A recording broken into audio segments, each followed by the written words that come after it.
Le capital culturel est un concept introduit par le sociologue français Pierre Bourdieu pour décrire les sociaux non financiers qui aident les individus à naviguer dans la société et à réussir. Bourdieu a catégorisé le capital en trois types principaux: économique, social et culturel. Le capital culturel fait spécifiquement référence aux connaissances, compétences, éducation et autres avantages culturels qu'une personne possède, qui sont souvent transmis par les familles ou acquis par l'éducation et les expériences sociales. Il a également identifié trois formes de capital culturel: incorporé, objectivé et institutionnalisé. Le capital culturel incorporé inclut des traits personnels comme les compétences linguistiques, les manières et les comportements. Le capital culturel objectivé consiste en des objets physiques comme l'art ou les livres, et le capital culturel institutionnalisé inclut les qualifications éducatives et les diplômes. Ces formes de capital culturel influencent la mobilité sociale en façonnant la façon dont les individus sont perçus et comment ils interagissent dans différents contextes sociaux. Un exemple de capital culturel est la maîtrise des langues. Les personnes qui parlent plusieurs langues ou possèdent un vocabulaire avancé et des compétences en communication ont souvent un avantage dans l'éducation et les milieux professionnels. Par exemple, une personne qui parle couramment une langue comme l'anglais ou l'espagnol dispose d'un avantage certain. Un autre exemple est la familiarité avec l'art et la littérature.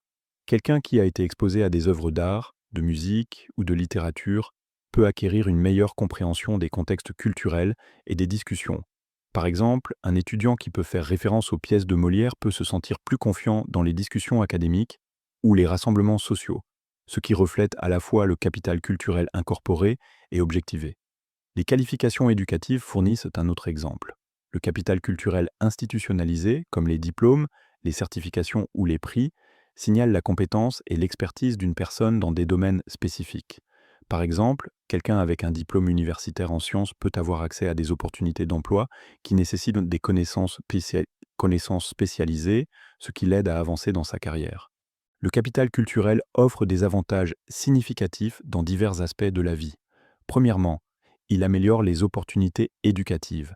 Les étudiants qui ont accès à des livres, des expériences artistiques ou des discussions à la maison réussissent souvent mieux académiquement. Deuxièmement, le capital culturel favorise une meilleure mobilité sociale.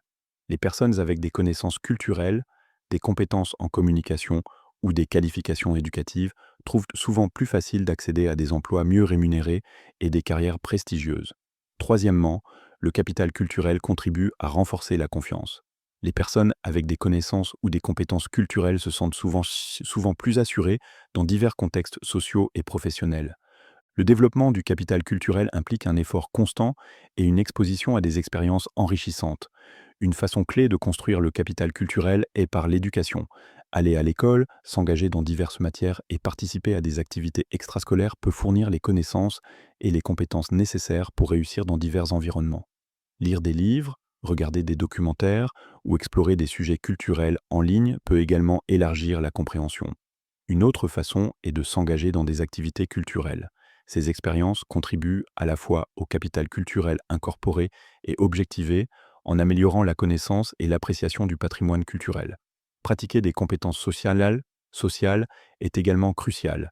Observer et imiter les comportements appropriés dans des contextes professionnels et culturels peut aider les individus à renforcer leur confiance et à s'adapter à différents environnements.